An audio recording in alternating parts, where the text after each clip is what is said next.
Les Blues, dans 2 jours, c'est le match aller face au PSG en huitième de finale de Ligue des Champions. Et actuellement, il y a encore des doutes quant au choix des joueurs qui vont commencer ce match. Je vais vous les présenter, n'hésitez pas à me donner vos préférences en commentaire, de vous abonner et donner un max de force. On va commencer par le choix du gardien, Jorgensen ou Sanchez. Il y a 2 semaines de cela, c'était même pas un débat. Mais après le match face à Arsenal, je crois que Liam Rossignol a câblé sur le jeu au pied de Sanchez et il a mis Jorgensen face à Aston Villa. Jorgensen qui a clairement un meilleur jeu au pied que de Sanchez, en tout cas dans les relances courtes. Maintenant, est-ce que on peut prendre le risque de faire commencer Jorgensen dans un match aussi important, sachant qu'il a vraiment pas beaucoup joué cette saison?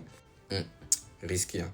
Au poste de latéral gauche, est-ce que Kukureya est suffisamment remis pour débuter ce match, sachant que tu as un Hato, sa concurrence, qui monte en puissance et qui est en train de démontrer ses qualités hors normes et qui prouve qu'on peut lui faire confiance. Maintenant, avec un match comme ça, avec toute l'expérience que Kukureya a et l'état d'esprit qu'il apporte à cette équipe, est-ce qu'on peut s'en passer?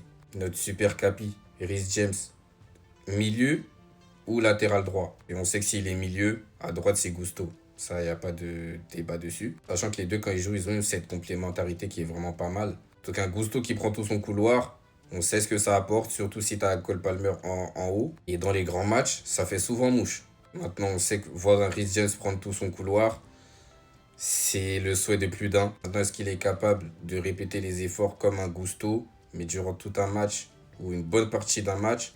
Ça, on peut avoir des doutes. Et là, ça risque d'être un match avec une grande intensité où ça va aller dans tous les sens. Dans le cas où Rhys James est à droite, je pense que ça sera André Santos. Vu que la Via vient de revenir, on a vu son match contre Wrexham, il a encore besoin de temps. Il pourra avoir un impact en sortant du banc, mais en étant titulaire, je pense pas qu'il est encore prêt. Maintenant, le côté gauche, parce que clairement, pour moi, c'est Palmer à droite, hein. Je ne veux pas avoir quelqu'un d'autre là-bas. Garnacho, celui qui est le plus en forme. Neto, qui est clairement dans une moins bonne forme. On l'a déjà vu face à Hakimi, il avait fait un travail remarquable. Maintenant, au vu du mérite, c'est vrai que Garnacho, en ce moment, c'est beaucoup mieux.